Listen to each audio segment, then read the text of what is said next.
Lanjut pada pembahasan sesi pelatihan Alatera WS2320. Yang akan kita bahas kali ini adalah bagaimana kita menggunakan Alatera WS ini untuk menguji kWh meter yang ada di depan. Kebetulan yang kita pakainya adalah meter Wasion, ya. Scanning headnya sudah kita pasang di meter ini, ya. Terus juga WS nya juga sudah siap dengan kabel tegangan. Kabel tegangan sudah kita connect ke terminal tegangan di R, S, T sama netral, ya. Terus kabel klem yang warna biru sudah kita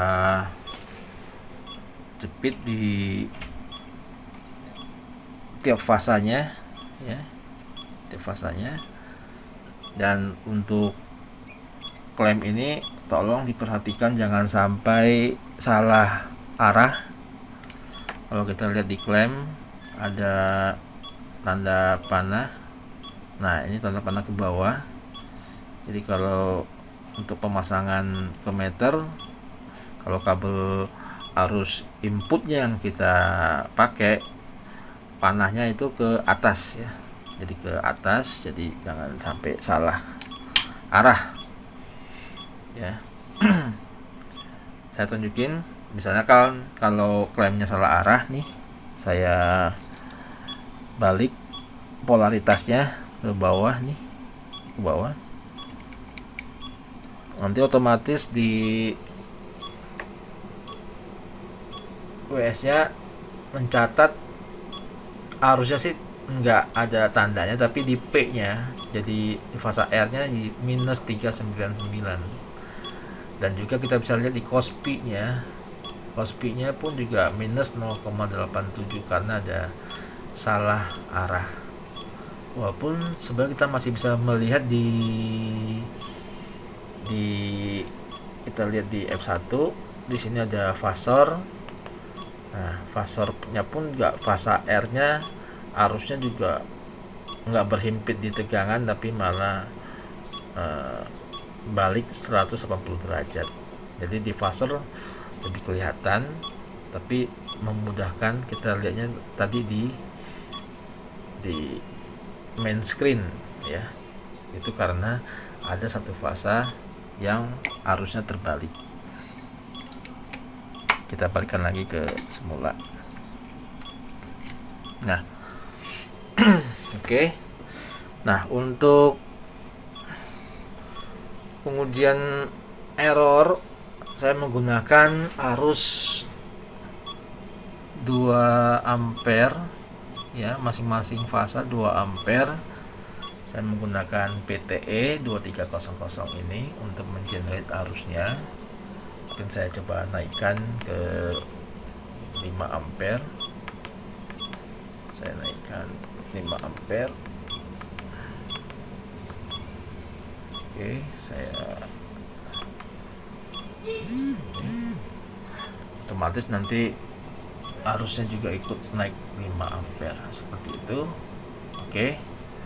Dan di kWh nya pun juga berkedip, ya. Nah, sensor scanning head nya pun juga harus berkedip. Jadi kalau ini tidak berkedip, ada kemungkinan karena posisinya belum pas. Bisa kita arahkan, ya. Nah, mungkin harus kita masuk dulu ke pengujian error, baru sensor scan headnya bekerja seperti itu. Oke, nah kita masuk pada pengujian error. Yang harus kita pilih adalah F2. F2 adalah pengujian error meter error test, ya. Meter error test ini menguji pulsnya meter. Pulsnya yang kita pakai untuk menampilkan error. Dan di meter error test ini sudah mengarah ke nomor seri SN16010010. Ini ada nomor seri yang tadi di database sudah kita pilih di yellow blocknya, terus kita kasih F1 untuk checklist, sehingga pada saat masuk ke error test, nomor seri itu udah langsung terpilih, dan nomor seri yang sama dengan nomor seri di KWH meternya ya. Dan di sini juga langsung menampilkan settingan di database. Salah satunya ada 800 push per kWh, tapi ini sekunder, jadi nomor konstanta 800 push per kWh ini adalah konstanta sekunder, jadi ini tidak perlu kita rubah, tetap di sekunder ya, seperti itu. Nah, terus di sini ada sampel 0/5, berarti belum menghitung sampelnya, tapi total sampelnya sudah ketahuan 5 sampel. Nah, kita ingin tahu berapa impulsnya yang dipakai untuk menampilkan errornya. Kita bisa masuk ke F5, kita ke test setting. Nah, di test setting ini kita lihat impuls yang dipakai 5. Setiap 5 impuls baru keluar satu errornya, sampai 5 sampel 5 kali baru selesai dia ngitung errornya. Nah, kalau 5 sampel ini masih terlalu sedikit, kita bisa naikkan itu menjadi 10. Saya pilih 10. Setelah saya pilih 10, jangan lupa kita F4, ada tanda checklist, kita F1 keluar, escape, baru kita pilih F2 untuk persen. Nah, nanti muncul sampelnya ini 10, impulsnya 5 ya, seperti itu. Nah, saya bisa tekan F1 untuk memulai. Nah, di sini dilihat dia mulai ngitung. Nah, 0,332. Kita lihat di sensor scan headnya juga kedip ya. Jadi kedipan di sensor ini akan mengikuti kedipan di KWH meter ya, seperti itu. Nah, sampai nanti di sampel yang ke-10 baru dia berhenti menghitung errornya. Ini sudah sampel ke-6, satu sampel 5 impuls. Yang ke-7 ya.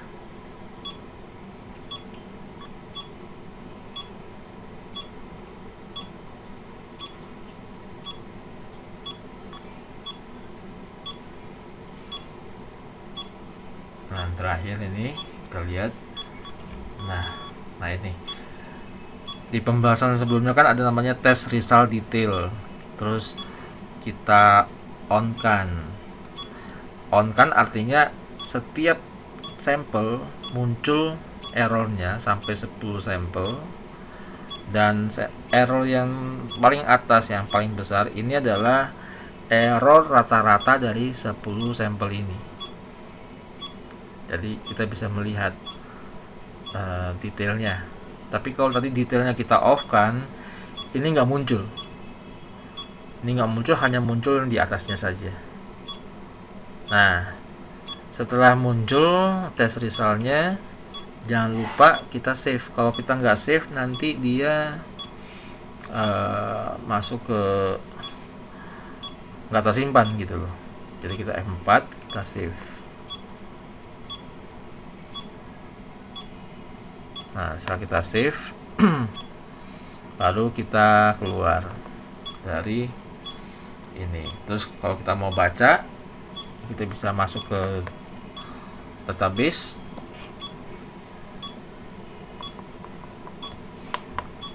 Nah, di sini database ini yang kita simpan tadi, kita bisa tekan F5.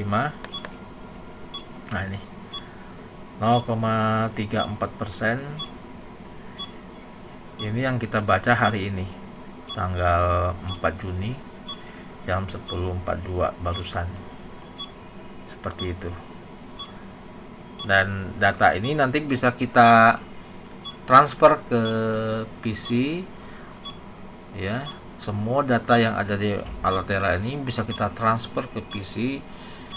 Ada software yang sudah disiapkan juga oleh Applied untuk membaca, dan tampilannya pun juga jauh lebih menarik dibandingin dengan yang sekarang yang di layar LCD seperti itu. Oke, itu mengenai penjelasan mengenai cara kita menguji error meter menggunakan pulse ya. Kita lanjut pada pembahasan berikutnya.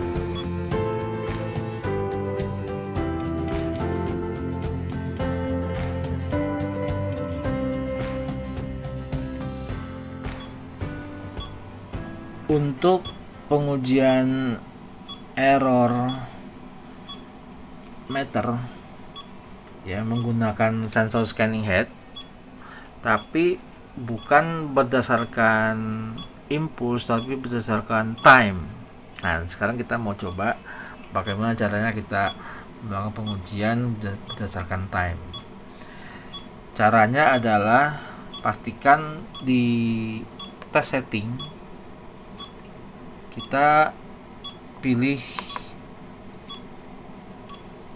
sampel type-nya jangan impuls tapi time, dan time-nya katakanlah kita pilih 10 detik. 10 detik saya rasa cukup karena arus yang kita injek ke meternya ini menggunakan arus 5 ampere, jadi menurut saya sih 10 detik cukup lah ya. Cukup. Kita pakai time ya, number of sampelnya 10. Oke, kita save 4, terus kita keluar, escape. Nah, kita masuk ke F2. Nah, F2 ini kita mulai start. Untuk uji errornya kita F1. Nah, nanti di sini dilihat 10 second. Berarti dia nunggu 10 detik baru muncul errornya, bukan impulsnya. Nah, kalau kita lihat 10 detik ini impuls yang dia capture itu 7. Oke. 7 impuls untuk 10 detik dan nilai errornya 0,35. Seperti itu. Terbaca juga, kita lihat di scan headnya juga berkedip sesuai dengan kedipan di KWH meter. Kita coba bandingkan dengan kalau misalkan timenya kita besarin jangan 10 detik tapi 20 detik, apakah tetap 0,346? Kalau menurut saya mungkin tetap sama karena arusnya ini kan stabil ya di 5 ampere. Tapi kita coba ngelihat aja apakah ada bedanya. Logikanya atau secara teori semakin besar durasi timenya, errornya tetap lebih stabil ya, tidak fluktuatif. Ini pun juga sebenarnya nggak fluktuatif karena memang bebannya kan stabil ya, tapi kalau bebannya naik turun dengan durasi yang 10 detik sama 20 detik pasti ada perbedaannya. Yang lebih stabil yang 20 detik seperti itu. Oke. Nah, saya coba stop dulu. Saya mau, nah ini adalah hasil test result yang tadi 10 sampel, tapi karena saya matikan secara mendadak dia baru merekam 9 sampel. Tapi dari 9 sampel ini sudah cukup buat dia untuk menghitung error rata-rata dari 9 sampel ini. Oke. Saya bisa keluar dulu, saya coba ganti dengan test settingnya, tak ganti 20. 20 detik, tak save, keluar, saya start lagi. Nah ini kan nanti berubah jadi 20 detik. Tadi 10 detik itu 7 impuls, 20 detik mestinya 14 impuls. Nah ini nambah terus, kita lihat.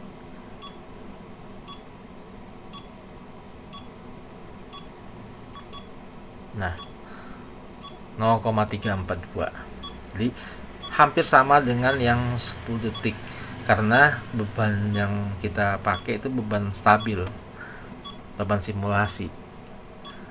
Jadi antara 10 detik sama 20 detik tidak ada bedanya. Tapi kalau di realnya yang 20 second itu lebih presisi atau lebih stabil dibandingkan dengan yang 10 detik seperti itu.